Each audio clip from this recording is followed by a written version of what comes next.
viendront. C'est pourquoi je vais vous parler encore de la vision. Pourquoi j'insiste dessus? Parce que je suis en train de vivre ça, en fait. Je suis en train de vivre la vision. Et c'est juste extraordinaire. Il y a des gens qui pensent qu'il faut de l'argent pour pouvoir réaliser quelque chose. Non, il faut ici. Ici, ça suffit, je vous assure. Ici, là, ça suffit. Le reste, là, ça vient à vous. Donc, nous allons parler aujourd'hui de la vision. Partie 2. Pourquoi il est crucial d'avoir une vision? Pourquoi? Il faut avoir une vision. Si tu n'as pas de vision dans cette vie, tu es comme un poulet qui se promène. Quand on va finir par mettre dans la casserole. C'est-à-dire que quand tu n'as pas de vision, tu es l'animal de tout le monde, en fait. Tout le monde vient jeter leur vision sur toi. Parce que toi-même, là, tu ne sais pas ce que tu veux. Tu es là, tu te promènes comme un poulet, comme un coq. Tu attends juste qu'on t'attrape pour te mettre dans la casserole. Je dis non. Non. Que ta vie ne soit pas la vie d'un poulet ni d'un coq. Que ta vie soit la vie d'un aigle. L'aigle a une vision. Depuis là-haut, il a une vision. La vision, c'est quoi?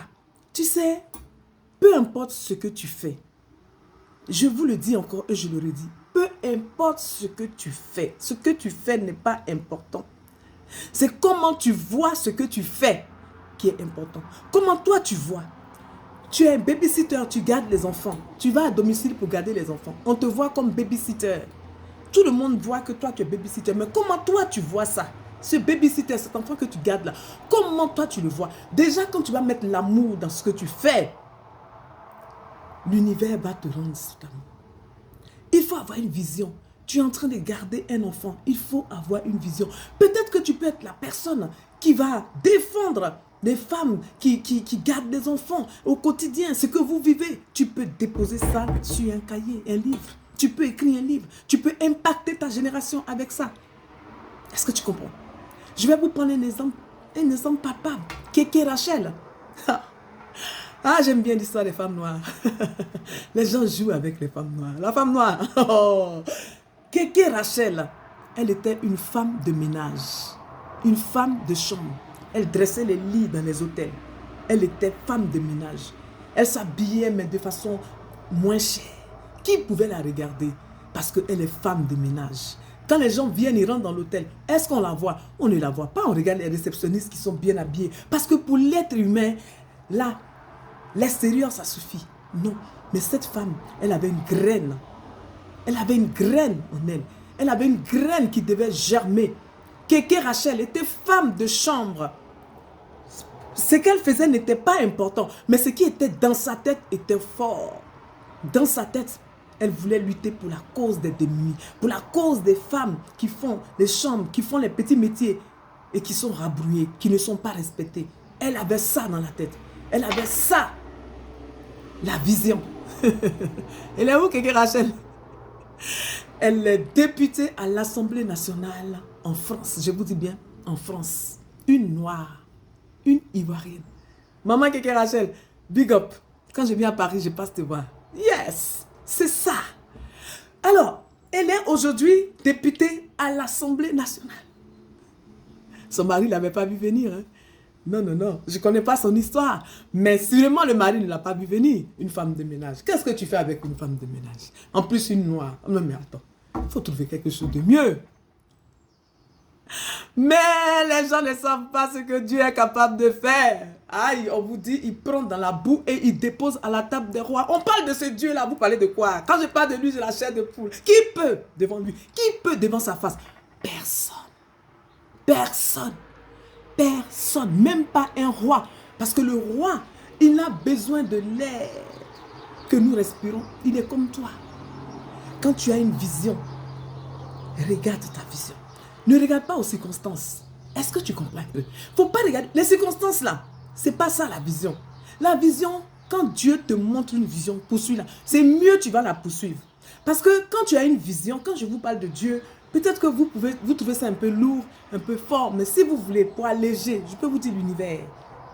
Ou bien je peux vous dire quand vous avez une vision d'esprit. Parce que nous sommes corps et esprit. Ne l'oubliez pas. Donc je vais vous dire, quand vous avez une vision en esprit, Quand vous avez reçu une vision en esprit, qu'elle soit en songe, ou une image, ou dans le cœur, ou une petite voix, poursuivez-la, même si c'est difficile.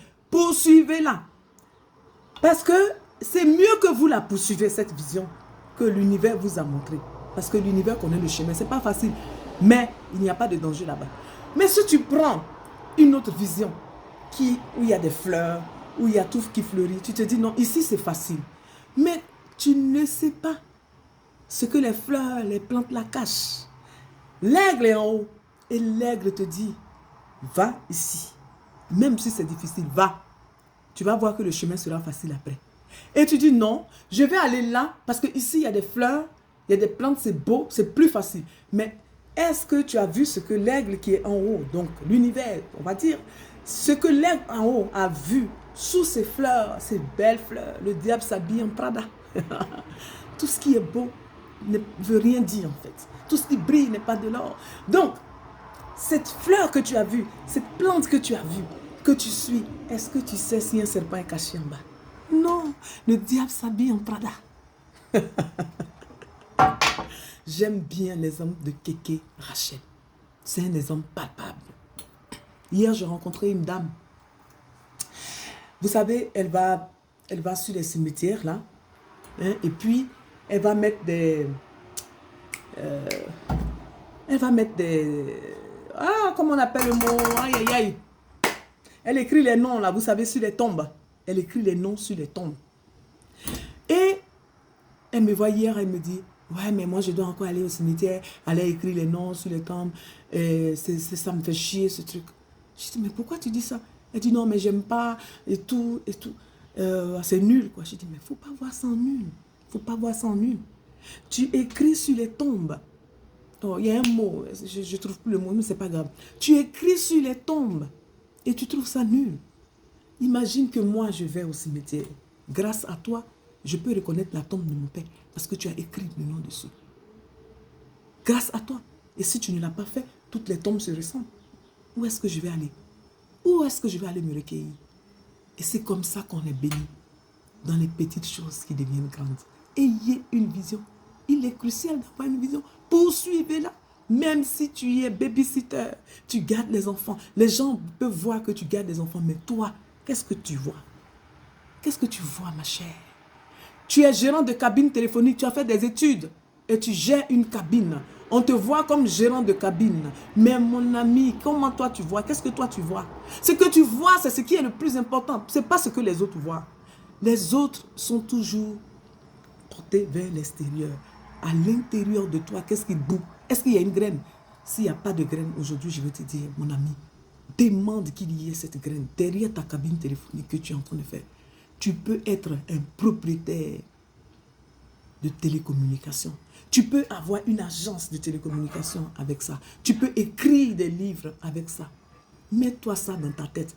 Qu'aujourd'hui, tu as peut-être un téléphone. Tu es en train de gérer des cabines téléphoniques comme on le fait en Afrique. Malgré tes études, on te voit comme gérant de cabine. Mais toi, il faut voir qui tu es. Ce que toi, tu es, c'est ça qui est important. Déclare sur ta vie, prophétise sur ta vie. Et tu verras, les choses vont se réaliser. Quand tu vas t'asseoir le matin derrière ta cabine, tu dis, moi, je dis merci à Dieu parce que je suis gérant de cabine. Ce que je fais, c'est déjà bon. Grâce à moi, les gens peuvent téléphoner. Grâce à moi, ceux qui n'ont pas de téléphone peuvent venir à moi pour téléphoner. Mais je sais qu'un jour, je vais construire, ou bien je serai encore directeur, ou bien je vais être chef d'entreprise et je vais vendre des téléphones. C'est de ça qu'il s'agit. Ou même fabriquer des téléphones. Ne demande pas d'être petite division. Je vous embrasse. Nous sommes des aigles. On va de là-haut. La vision. Poursuis-la. C'est mieux.